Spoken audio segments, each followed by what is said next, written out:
চাচ্ছিলাম যে আমি ওনার সামনে যেন ওনার জন্য ফিল না হয় যে আমি অ্যাক্টিং করতে পারছি না।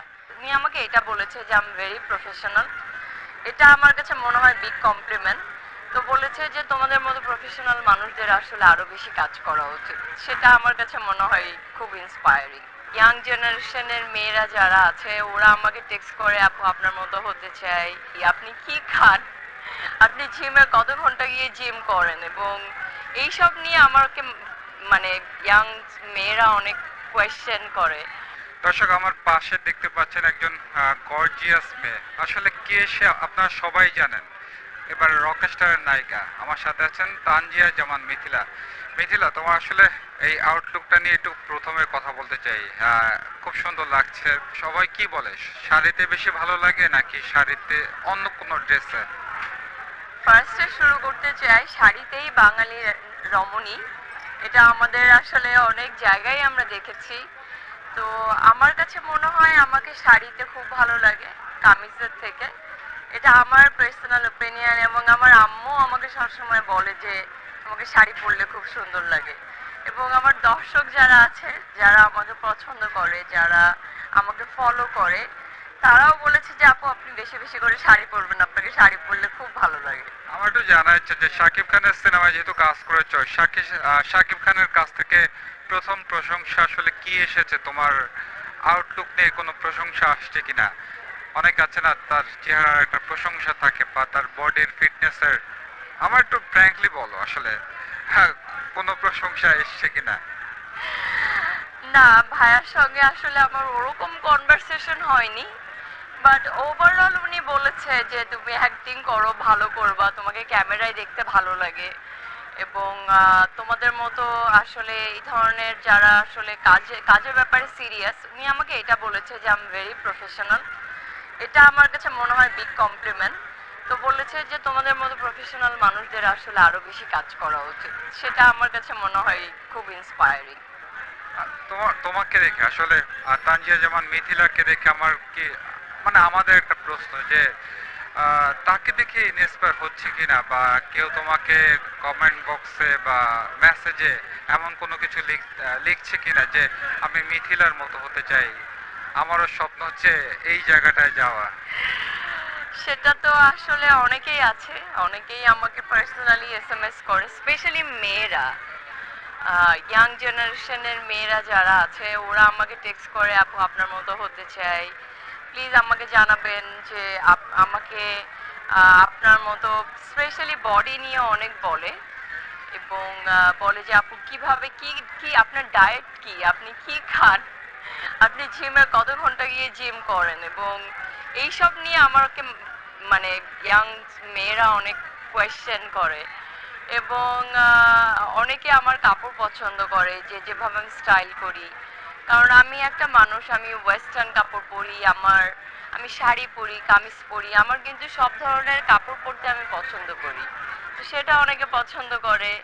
এবং আচ্ছা, এক একজন মানুষ এক এক জিনিস পছন্দ করে, বাট হ্যাঁ অনেকে আমাকে টেক্সট করে, অনেকে আমি জানি যে ওরা মানে আমাকে আমাকে ফলো করে বলবো না, বাট পজিটিভলি আমার থেকে কিছু জিনিস শিখতে চায়, জানতে চায়, তো সেটা আমার কাছে ভালো লাগে। যেহেতু মিথিলাকে অনেকেই আসলে ওয়েস্টার্ন ড্রেসে দেখতে অভ্যস্ত, অর্থাৎ ওয়েস্টার্ন পোশাক সবসময় পরে থাকে, এবং র্যাম্পে দেখেছে বা বিভিন্ন প্রোগ্রামে দেখেছে তার আউটফিট বা তার আউটলুক নিয়ে কথা হয়েছে, অনেক আলোচনা সমালোচনাও হয়েছে। সব কিছু মিলিয়ে মিথিলা আজকের এই অবস্থানে রকস্টার সিনেমার নায়িকা, কেমন লাগছে আজকের এই দিনটা? আলোচনা সমালোচনা তো দুইটাই থাকবে, বাট সমালোচনার দিকে আমি একদমই নজর দিই না।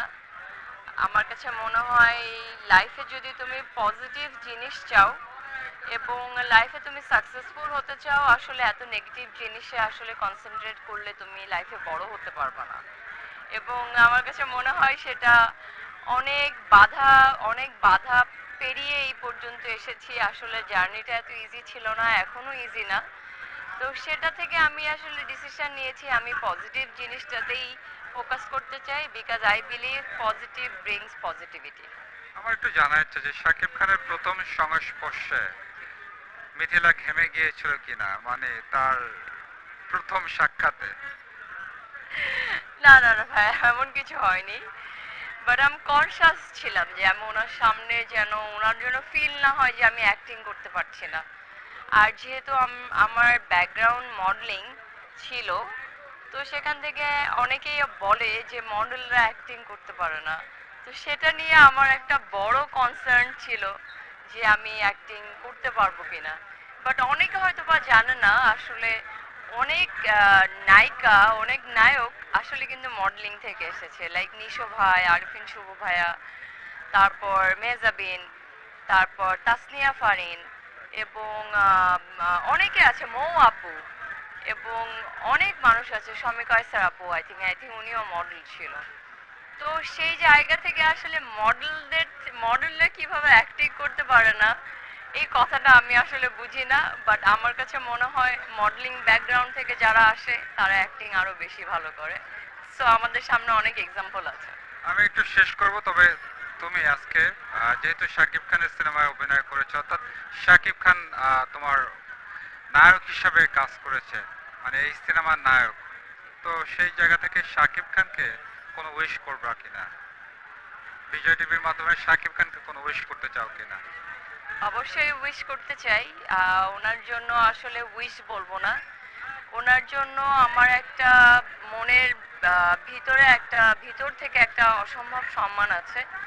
একটা মানুষ একটা ইন্ডাস্ট্রির জন্য 27 বছর ধরে কাজ করে যাচ্ছে, এবং ওনার অনেক অনেক ত্যাগ, অনেক কিছুর বিনিময়ে এই পর্যন্ত এসেছে, অনেক কিছু ওনাকে সহ্য করতে হয়েছে। সেটার মাধ্যম দিয়ে উনি আমাদের সাকিব খান হয়েছে, আজকে ওনাকে আমরা মেগা স্টার বলি। তো যার নামের পিছনে আসলে মেগা স্টার আছে, তার আসলে পিছনে অনেক কষ্টের কাহিনীও আছে। তো সেই জার্নি কিন্তু সে পার করিয়ে আজকে আমাদের সামনে এত বড় একজন স্টার হিসেবে দাঁড়িয়েছে, এবং আমাদের মাঝে প্রত্যেক বছরে কিন্তু উনি অনেক ভালো ভালো মুভি অফার করছে, এবং ওনার জন্য কিন্তু বিগ বাজেটের মুভি হচ্ছে। তো আমার কাছে মনে হয় এত বড় একজন মানুষ, যার এত বড় অবদান আছে ইন্ডাস্ট্রিতে, তার জন্য আমি বলবো যে আসলে ইন্ডাস্ট্রিকে আরো এগিয়ে নিয়ে যান, আরো বড় করেন, এবং আমরা যারা মাত্র কাজ শুরু করেছি তাদের জন্য অনেক